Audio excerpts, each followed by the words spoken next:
Le dépouillement, deuxième grande étape du processus électoral. Moment de vérité où chaque bulletin retrouve sa voix, sous le regard attentif des représentants des candidats et des membres du bureau de vote de la diaspora restés sur place.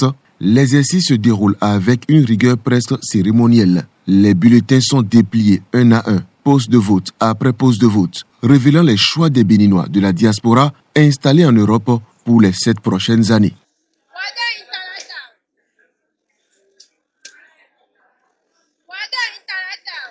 Après près de 3 heures d'un travail minutieux, le verdict provisoire tombe. Les premières tendances placent le duo Wada Italata largement en tête, suivi par Paul Hunkwe et Roch Ouanou. Des chiffres encore en attente de confirmation par les institutions compétentes, mais qui suffisent déjà à susciter un début de satisfaction chez les partisans du projet de société Aller plus loin ensemble. Les Béninois de la diaspora ont d'abord pris leurs responsabilités.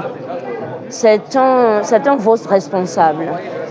Quelque chose pour lequel on a énormément travaillé, c'est évoluer dans la continuité de la vision de notre président sortant, Patrice Talon, qui depuis 10 ans a quand même eu cette vision-là qui nous a du Bénin révélé, qui nous a propulsé le Bénin sur une voie de développement sur lequel il fallait qu'on continue dans tous les domaines. Et ce duo Wadaini Italata incarnait totalement cette vision-là. Et au-delà de tout ça, j'aimerais dire qu'aujourd'hui, nous sommes fiers d'être Béninois. Nous sommes fiers parce qu'on a vu des Béninois venir voter ce geste citoyen important pour tout le monde. On a vu que ce n'était pas un vain mot. Donc pour moi, c'est un plaisir. Un plaisir de voir cette fois-ci la diaspora montrer qu'elle est là, montrer qu'elle est visible, montrer qu'elle a envie de contribuer au rayonnement de notre pays, de faire des choix. Bon, pour le moment, nous avons des tendances qui sont provisoires, qu'on n'a pas le droit de commenter, outre mesure, mais bon, c'est quand même conforme un peu aux attentes. Et ces tendances sont conformes au travail qui a été fait par le gouvernement sortant. Hein. Donc, ce n'est pas un secret. Oui, on est très satisfaits. En plus, c'était une journée de fête, une journée de retrouvailles de la diaspora.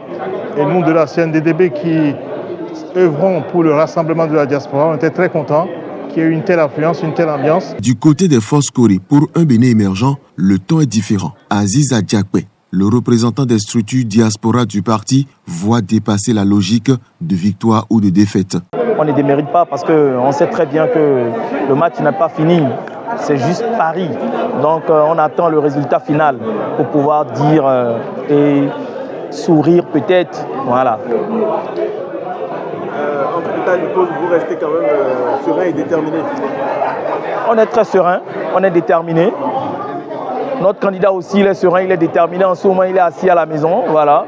Et nous, on est là. Donc, quelles qu'en soient les circonstances, quels qu'en soient les résultats de ce vote, on restera serein et c'est le Bénin qui gagne. Une manière de rappeler que derrière les chiffres et les tendances, la démocratie continue de vivre, de s'exprimer et de se renforcer, bulletin après bulletin.